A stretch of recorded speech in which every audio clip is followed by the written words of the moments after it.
Good evening, everyone. Thank you, and welcome to Great River Arts here in downtown Little Falls, Minnesota, for the April edition of Open Mic Night. My name is Mike Worcester. I'm the director here at GRA, and I am very fortunate to have a fantastic team that I get to work with. Behind the camera is Dave Gertz. He's filling in for our station manager, Mark Sloop, who's enjoying the splendor of Thailand for the next month. I think he arrived today. It's like a 2-day flight to get there, and back in the corner there and helping out behind the bar is our operations manager, Erica Powers. She has been with us a month now? A month, yeah. Her second day working last month was this event, so she learned a lot in a couple of days. Some of you that have been here before know there's kind of an ongoing gag that we have that involves, I call it 10-year-old humor. I have a wonderful 10-year-old nephew who likes to tell me really corny jokes. And so now every month, I tell one of his corny jokes. So I text him and I say, hey, you got a joke for me this month? And he always comes back with a good one. Here is the April edition of 10-Year-Old Humor. Are you ready? Why is it you can't tell a good joke in Hawaii? Oh, they're thinking. Because they always respond with a low ha. Get it? Aloha.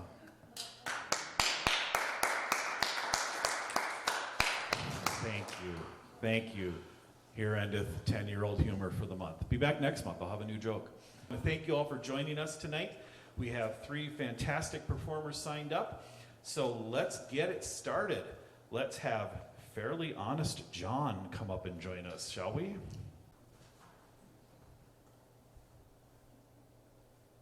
Does this work? I guess it does. Hello. My name is Fairly Honest John, and I like to come and talk to you. Do any of you have any pets? That don't count. Goldfish don't count because you can't take them for a walk. No. Well, I like pets, and I like dogs. And I like everything to do with animals. Well, I thought I'd tell you a few incidents in my life with dogs and animals. When I was out in Oregon, there was this little old lady. And she brought her dog into the vet. And she said, I want you to heal up my dog. And he said, well, I can't do nothing with that dog. He's dead. And she says, well, he is not. He's just sleeping. No. That dog's dead. She said, put a little food in front of him. He'll wake up. So the vet puts a little food in there and shakes it. Dog doesn't move. And he says, I told you the dog's dead. She says, no, it isn't. Just shake him a little bit. And shook him. Nothing happened. So she says, well, he'll wake up if you bring a cat in here. He chases cats all the time. So he got the cat and he brought it in there, and that dog still didn't move. She said, well, I guess you're right, he's dead. So the vet wrote her out a bill. And for $300, she said, what is all this? And he said, $100 for the consultation, $200 for the CAT scan.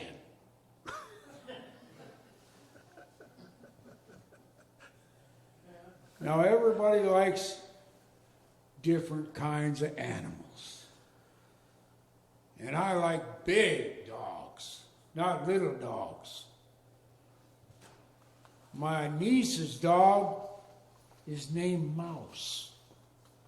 I want to get one that's named Moose. Now, which would you rather have protecting your house?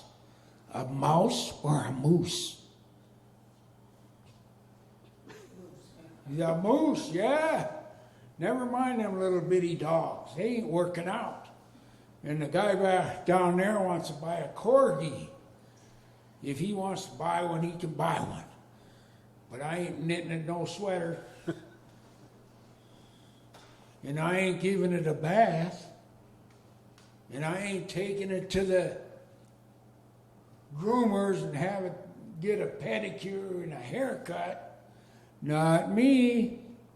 And I tell you, back in the day, I had a lot of dogs getting up on my bed, but we ain't talking about that kind of thing here.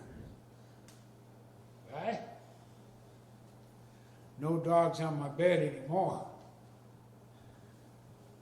Well, we had a dog out in Chicago. And my friend, he was a security guard there for a rich hotel. And this gal used to come out and walk her little dog back and forth every day. And that dog, every time it walked by, it'd growl at him. Rah. Well, she took that dog and her husband. She flew over to Singapore, and she figured she'd have a vacation. So they walked around Singapore, which is, by the way, a beautiful place, and shopping and riding in the rickshaws. And then they decided, well, we're getting kind of hungry. So they put their dog in the kennels, and they went in and they had a real nice dinner.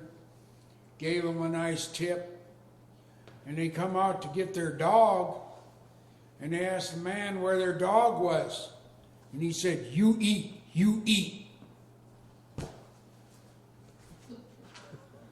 Bad deal. Now, I got my son over here, the corgi guy. Yeah, you knew I was going to pick on you. I told you I was. This guy tries to walk a goldfish. Well, we lived out in Oregon, and I almost didn't marry his mother because she had a dog. One of them little 24/7. And when you walk past its food, it'd growl at you, like I was going to take its food. Then you'd let him outside to do his duty, and he'd walk across the yard. Cap, cap, cap, cap, cap, cap. Never shut up. And I'd say, "Come here, Bear, come here." And he'd turn and he'd look at me. And he'd say, "I'm kind of freaking busy right now." And he'd just keep on walking. So my blood pressure was going up and up and up. I said, I got to do something here, or I got to book out of here. So I took him to the park, and I let him out, and I figured I'd teach him how to come when I called him, and shut up when I wanted him to, and we'd get along then. So he's walking across the lawn there, and I said, "Come here, Bear, come here." And he turns and looks at me like, "I'm kind of freaking busy right now." And he just keeps on walking. He walked out right in front of a car. Boom! Barnyard dead right there. And the gal got out of the car and she was crying. And I was trying to keep a straight face, wondering whether or not I was supposed to give her a reward or not. Well, I looked down, and that dog was still alive. And I said, "You can't even die right." So I picked up the dog, and I put him in my van, and I took him to the vet. And I said, "My girlfriend's dog got hit by a car, and he's suffering, and he needs to be put to sleep. And that vet says, well, he ain't hurt very bad, you know. For $75, we can fix him up good as new. Well, I don't want that dog. I want a big dog, not a little dog. And so I said, well, he's suffering. You got to do something. So he says, well, I can't put it to sleep. Not your dog. It's your girlfriend's dog. I said, So I call her up and I say, Gail, your dog got hit by a car and it's suffering, and I'm at the vet and he needs to be put to sleep. And he says, okay, John. So the vet put the dog to sleep. Then he turned around to me and he says, that'll be $50. And I said, $50? For $75, you were going to heal him. And he says, well, we got to dispose of the dog, John. I said, I went out to my van and I got me a bag and I brought it in and I put the dog in it and took off, and I said, when I get down to the river, I'll build a nice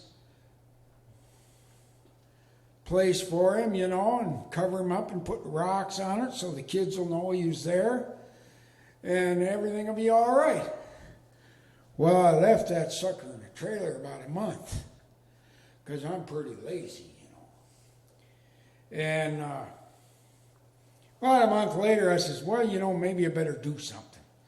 So I took him out by the river and I dug him a nice spot out there and took him out of the bag and put him in there, covered him up real nice and put rocks on the top. Well, that very night, we were sitting at the table. And my son says, gee, I sure wish our dog Bear was here. He sure would like one of these bones. And I told him, I said, I just seen him today.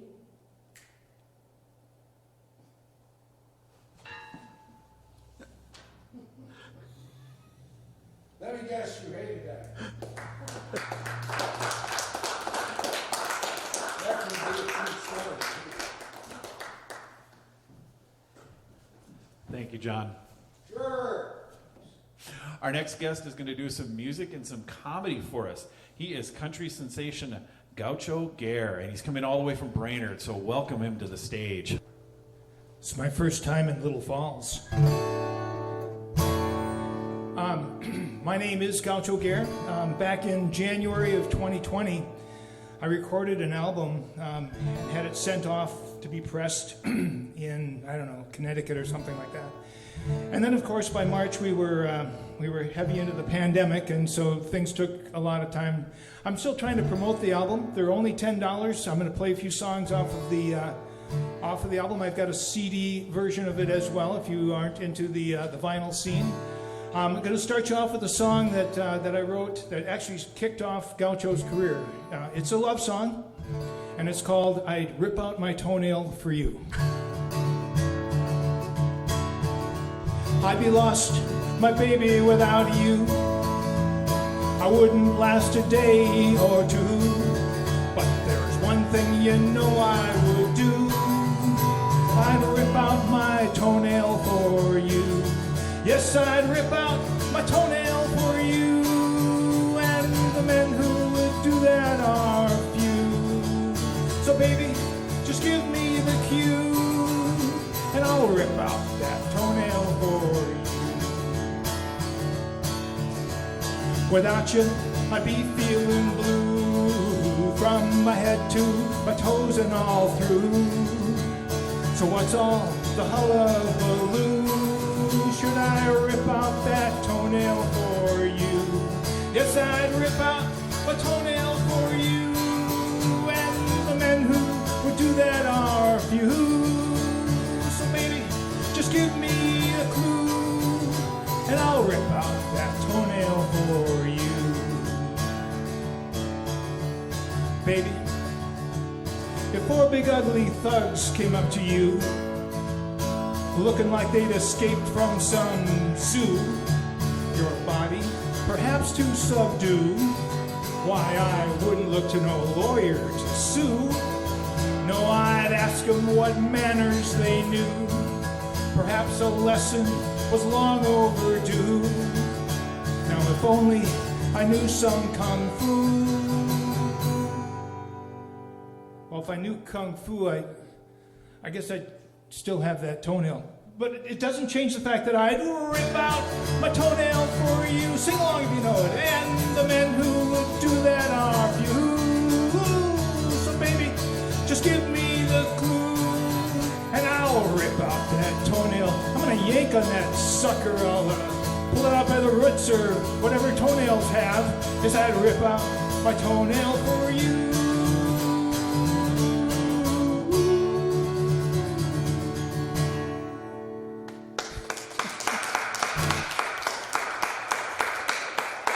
That song was actually based on a dream that my lady friend had. So. This next song is one that I wrote following a very deep philosophical conversation I had with my daughter about bird houses, bird feeders, and squirrels. It's called Little Birdie Feets.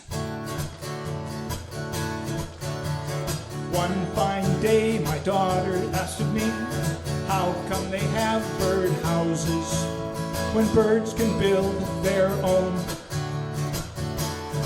I said it's nicer for them to have them already built so they can just move in. Then they don't have to find any sticks with their little birdie feet and their little birdie beaks.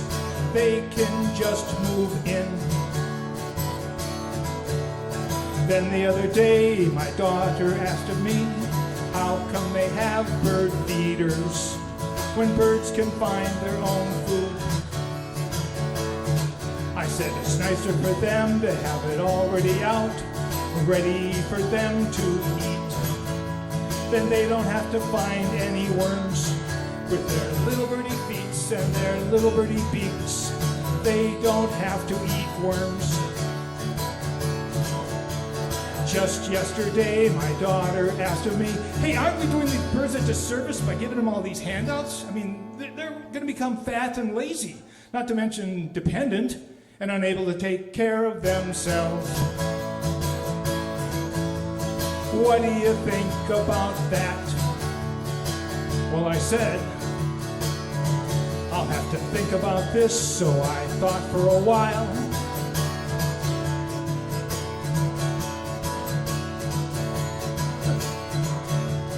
Then I thought some more,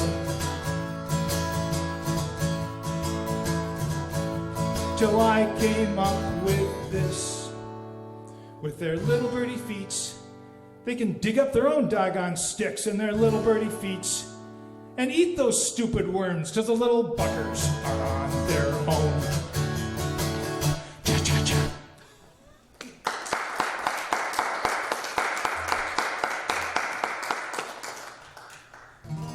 Thank you. It wasn't that deep, was it? So. This is a song I wrote out in Disneyland. If you've ever been to Disneyland or Disney World, you'll know that when you go through the gate, you trigger a mechanism that has a voice that says, welcome to the happiest place on earth. I was in Disneyland and I wasn't happy at all. Not at all. But I called the song The Happiest Place on Earth. On this particular day that I wrote the song, my daughter and her friend that we brought along ditched me and forced me to wade around in the Peter Pan pool, which is only about 3 feet deep and filled with splashing, awful children. Happiest place on earth. M-I-C-K-E-Y-M-O-U-S-E.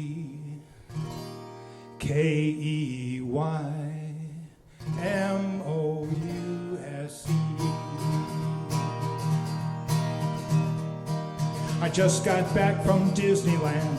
Man, it was way cool. I saw It's a Small World after all, and I swam in the Peter Pan pool. But I won't go back to Disneyland even after all the things I did. 'Cause the one bad thing about Disneyland, there are too many bleeping kids.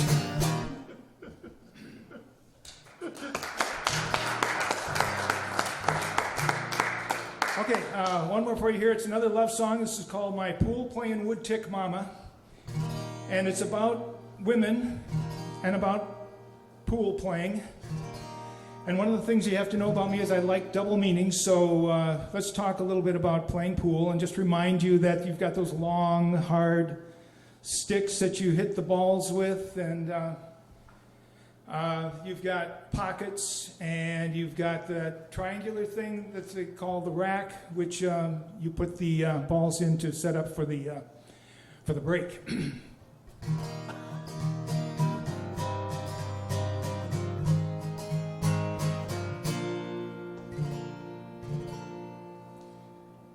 I'm gonna tell you a little story about falling in love at first sight. It took place upstate at the fore and aft on a cold, cold Thursday night. When she first walked into the bar room, I couldn't see her at all. In an army of stocky women, about as wide as they were tall, she walked up to the counter and ordered 3 of their sampler plates. And as she took off her NASCAR jacket, well, I looked into her face. She's my pool playing wood tick mama. She's the love of my life. Yes, my pool playing wood tick mama. I'm gonna ask her to be my wife. She's got this big tattoo of a man's pool cue that she did with her own knife. Yes, my pool playing wood tick mama. One day she's gonna be my wife. Her order came French fries, cheese balls, fried chicken, and some rings. And you could see why these women were so big. All the oil on those things. As she opened her mouth, I could see her teeth, and she was missing quite a few. But as the grease ran down all 3 chins, it really straightened out my cue. As she walked over to the table, I could see this babe had back. I had a lump in my side pocket as she straightened out her rack. She's not over yet. She's my pool playing wood tick mama. She's a woman supersized. Yes, my pool playing wood tick mama. She's my woman. She's my prize. Though I don't know her name, it's all the same. She's the love of my life. Yes, my pool playing wood tick mama. One day she's gonna be my wife. Yes, my pool playing wood tick mama. Gonna ask her to be my wife.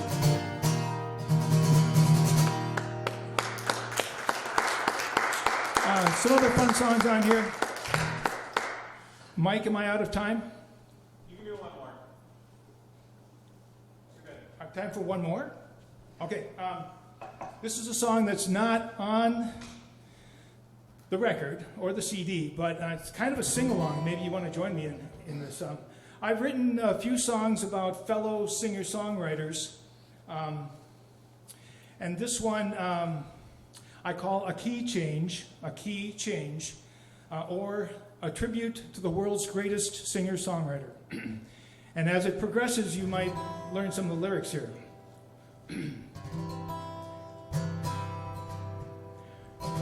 Barry Manilow, he could write a song, but as far as I'm concerned, there was just one thing wrong. He didn't have enough lyrics to get him to the end, so he'd change the key and repeat them all again and again. Barry Manilow, now he could write a song, but as far as I'm concerned, there was just one thing wrong. He didn't have enough lyrics to get him to the end, so he'd change the key and repeat them all again. See where this is going? And again, if you know him, sing along. Barry Manilow, now he could write a song, but as far as I'm concerned, there was just one thing wrong. He didn't have enough lyrics to get him to the end, so he changed the key and repeat them all again and again. Barry Manilow, Now he could write a song, but as far as I'm concerned, there was just one thing wrong. He didn't have enough lyrics to get him to the end, so he changed the key and repeat them all again. And again, it's getting really high, help me out. Barry Manilow, now he could write a song, but as far as I'm concerned, there was just one thing wrong. He didn't have enough lyrics to get him to the end, so he changed the key and repeat them all again. Repeat them all again. Repeat them all again. I'm Gaucho Gar. Thank you. Speaking of comedy, we're going to have Blaine come on up. Come on up, Blaine. My name is Blaine MacNeil, and did you notice we're sandwiched here between two great holidays? Now, I'm Irish and Scottish, and we just got done with St. Patrick's Day on March 17th. Did anybody here Irish? Figures. One. Okay, good. Anybody here Scottish? Yeah, I'm the only one. So, coming up is May 1st, which is an ancient Scottish holiday. That's when in the ancient world of Scotland they celebrated the beginning of spring. And so I thought, what a good night to talk about my Celtic heritage.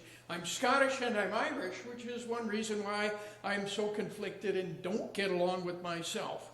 The two cultures are quite different, and yet they share a lot of similarities. For example, the Irish speak a language called Gaelic, so do the Scots. But it's interesting how they have two different dialects, though, and they're interesting because they're at opposite ends of the spectrum. The Irish kind of emphasize the vowels, and the Scots emphasize the consonants. And the Irish kind of sing it off the end of their tongue, whereas the Scots turn it into a guttural language and roll their R's. So you hear things that are very interesting. For example, there's this story about a war when Scottish and Irish warriors were there, and a Scotsman, an Irishman, and an Englishman got captured, and their captor came to them and said, "We are going to have you face this firing squad, but before we do, we will grant you one final wish in life." And the Englishman stood up and said, "Oh, I'd love to hear God Save the Queen sung one more time." And the Irishman stood up and said, "I'd like to hear your finest tenor sing Donny Boy one last time." And the Scotsman stood up and said, "All right, before all the merriment starts, I'd like to request 2 bullets to the head."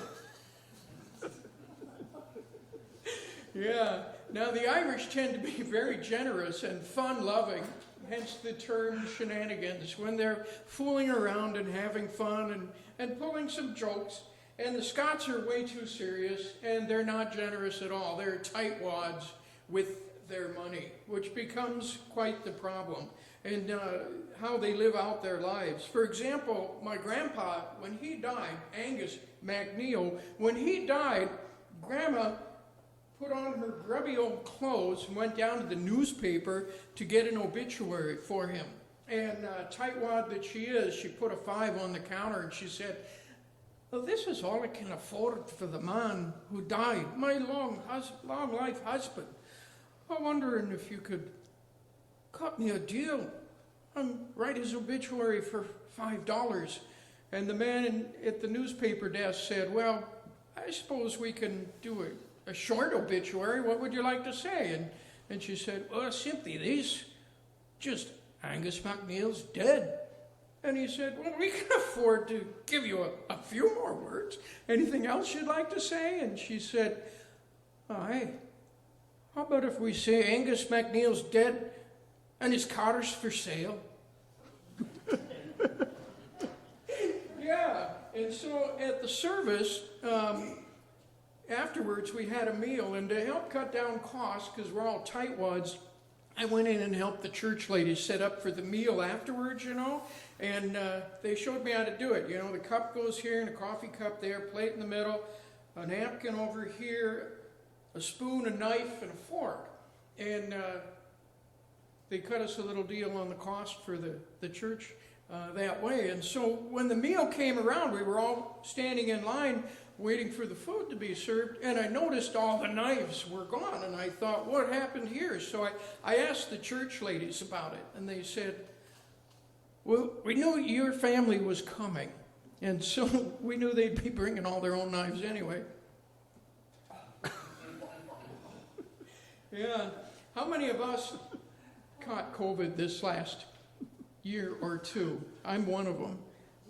Not too bad, not too bad. But with my work, I had to check my temperature every day before I showed up at work. And being a tightwad Scot, I was too cheap to go out and buy one of those new fangled digital ones, you know, that just scan your forehead. No way, you know, you might get sick or brain damage from that alone. So we had oral, those glass thermometers, and I'm using those, and then it occurs to me, you know, there's an oral one and a rectal one. I remember when the kids were babies, and I called out to my wife, and she said, how do you tell a difference between the oral and the rectal thermometer? And she said, well, the rectal one has a red bulb on the end of it, you know, red for red, R for rectal, and the oral one has a blue bulb on the end of it. And then a second later she says, why? How are you telling the difference? Taste.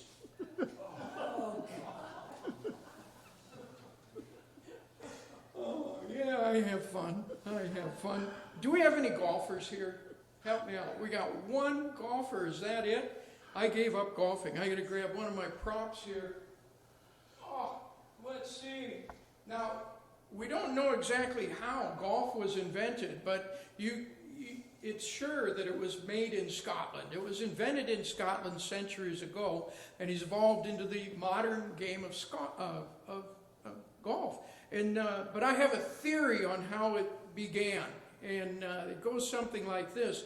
Now, if you're Scottish, have you ever noticed most of the dogs on the British Isles are little terriers? The things are built like tanks, and you know, you'd think it just weighs like 10 pounds or something, but no. They're heavily muscled and they're very strong. So you pick up that little dog and he weighs 3 times what he looks like he might weigh. And they got these short but powerful front legs to dig holes with. And if you open up their mouth and look inside, you'd be shocked by the size of their teeth. They look like they're wearing dentures from a German Shepherd. And if you're Scottish and you live out in the country, you get up in the morning and you go about your business. And outside, living in the rural country, there's lots of rats. And that creates a problem because they get into the food sources and they can pass along diseases and stuff. So your dog, your little terrier, has been bred and trained to go after the rats and catch them for you. And as you're out there, the rat may go into his hole, but this little short dog, he can dig really fast with those front legs, and he's been bred and trained to bite once and not let go. So if the rat's in the hole, your dog goes in after him, and you reach in the hole and you pull out your dog by its tail. They don't mind that one bit, unlike most dogs. And there on the end of your dog is that dreaded rat.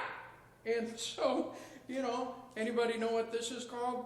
It's a walking stick from the British Isles. The Scots like them. The Irish call them shillelaghs. And so what you do is you pick up your dog, you have a rat on the end of it, you take your walking stick, you drop the rat down to the ground, and you smack him in the head really hard, and that takes care of the rodent problem. Now, if you're Scottish, you get competitive. You get exuberant about things, and one day the rat's head came off. And the Scotsman thought, well, I don't want that around here, so he picked up his walking stick, turned it around upside down, boom, and he gave that rat's head a trip out into the field. And the dog's like, yeah, I know this game, it's fetch. He kept bringing it back. So the guy kept hitting the head of the rat back out in the field, and he realized, you know, if you get the right emphasis on that swing, that the head goes farther. And so he was telling his fellow Scotsmen about it, and they joined him in the practice, and hence that was the beginning of golf, according to my theory.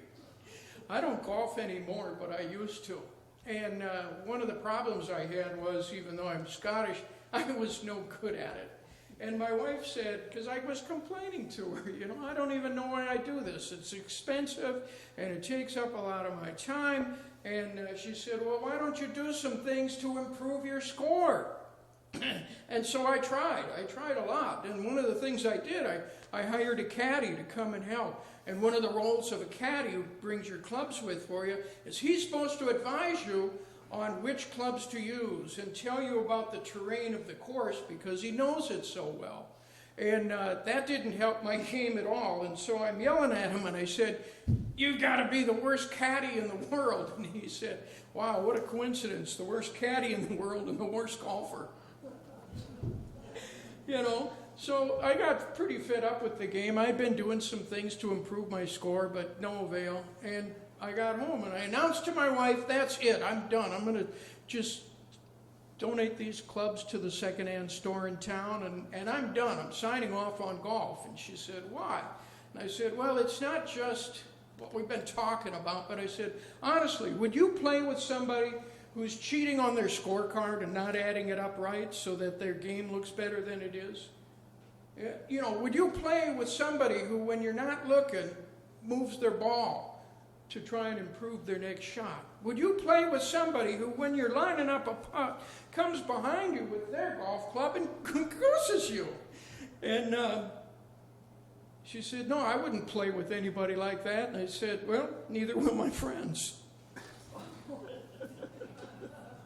Yeah. Now, being Irish, we have a thing, we call it shenanigans, which is little tricks and jokes we play. And I was at Walmart not long ago shopping, and I'm waiting out in the car, and this lady comes out the front doors, and she looks a little confused, like, oh, where did I park? So she pulls her fob out, and she's clicking it over here, and she's clicking it there, looking for her car. And every time I see her hand squeeze on it, I'm honking my horn. And she's like, where is it? That went on for a little while, and then I could see her just get frustrated and angry. So I thought, I better stand up here and wave my wife over. We have fun, though. She forgives me all the time. All the time. But being Scottish and being a tightwad, it was interesting. When we were in courtship, I took her out on a date, and my wife she's drop dead gorgeous, guys, and she is still drop dead gorgeous. And I was driving taxi at the time while I was going to college. And, being a tightwad, you got to understand Scottish approaches to things. And so I'm driving my cab to the dinner club where we're going, and it was like, everything I could do to resist staring at her and take my eyes off the meter. Seriously. And we went out to dinner, and then when I dropped her off at home, she said, be careful on your way home. I said, what do you mean? And she said, well, I wouldn't want you to get robbed of all the money you saved on our date tonight. Yeah. Let's see. I gotta check my notes here. Oh yeah. When I was a young teenager, I was pretty bold at times, and one of the shenanigans I'd pull, like I'd go into McDonald's and during the lunch hour, and I'd go check the men's room, and I'd stand outside the door and wait like somebody's in there, There wasn't anybody. And pretty soon it was lunch hour, so it was busy, and the line would start, and I'm standing outside the door, just being anxious and trying to pace myself here, and it'd be like the line's getting longer, and I'd be knocking on the door saying, what are you doing in there, taking a bath? And the line's getting longer, and guys are getting frustrated and looking at their watches, and it's like, what are we going to do? And before too long, I just kind of acted like I'd given up hope. Oh. And then before I'd leave, I'd pull on the door, and it opened. And I'd think, oh, where'd he go? Yeah. So I get further into my notes here. You know, my son, he raises dogs, and he's very good at it. He's doing it as a part-time, serious hobby, and he's the one who taught me all about Scottish dogs. And it's incredible how knowledgeable he is. He said when dogs are born, they have two senses that work, their sense of smell and their sense of taste. They're born deaf and blind, and they have to, simply by their sense of smell and their sense of touch, they got to find their way to their mother and get fed. And he said, you know, when dogs come to meet you, they don't have very good vision. Even at best, it's only about 20/70. And they come out to meet you, and they're not so interested in what you look like. They want to know what you smell like, because that's how they recognize each other and people as well. And he said, so they have no qualms about sniffing you in personal areas, just because that's their nature and how they're raised. And my son was explaining how in the womb, they're all in there just tightly together, and they've got their noses in each other's butts, and it doesn't bother them at all. They're just squished in there tight, and it's so natural for them. And I thought about that, and I thought, geez, I am glad I was not born a twin or a triplet. Yeah, I like that one. Let's see.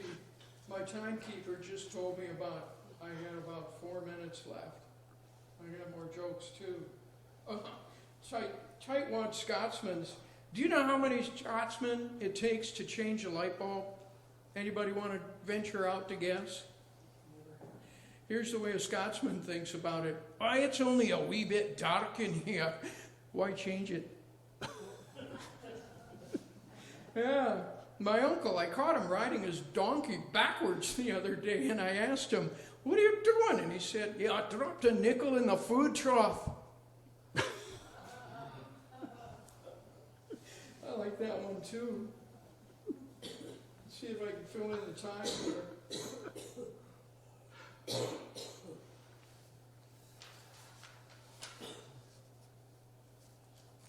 Oh, final joke. Okay, this one's good. This one's very good. So anyway, I grew up in Minneapolis. Anybody here from Minneapolis? Anyway, but I didn't really like it, and the city got so big. So we moved out to the country, and one of the nice things about that is you can hide and remain kind of anonymous. And one of the things I wanted to avoid was letting the IRS know where I live. But they found me. They came out for money, and then they came back again a second time, and it's like, darn, you know. So I gave them all I had. You know, darn near used up all the ammunition too. And I sure hope they don't come back a third time, because I don't like ghosts. Thank you very much. Been a pleasure.